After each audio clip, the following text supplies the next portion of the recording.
Hello guys, and welcome back to this channel. Where today guys, I'll be showing you how to turn on and off Autotune on Bandlab. So guys, the first thing that you of course need to do is go to Google and type in bandlab.com.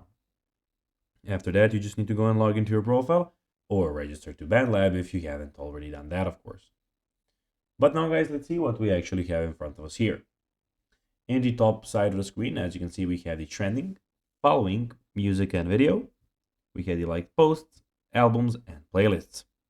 In the top side of the screen, you have the feed, discover, services, library, and the search bar. But now guys, let's see how you can actually go and turn on and off Autotune on Bandlab. So first of all, open the Bandlab, so launch the application as I told you in the start of the video. Then go to your project and select the track you want to apply Autotune to. So go to your library, it is the fourth option here.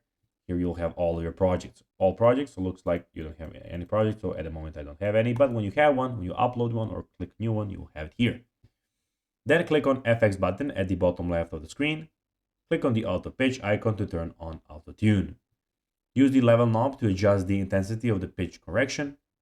To turn off Autotune, simply click auto pitch icon again.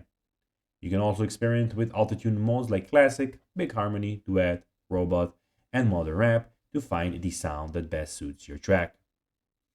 So guys, that will be everything for this video. I hope that you found this video informative and entertaining, guys. If you did, don't forget to like this video, share it, subscribe to the channel, and put the notifications on, as guys, this really helps us grow our channel. So if you have a few seconds, it will be pretty cool if you could do this for us.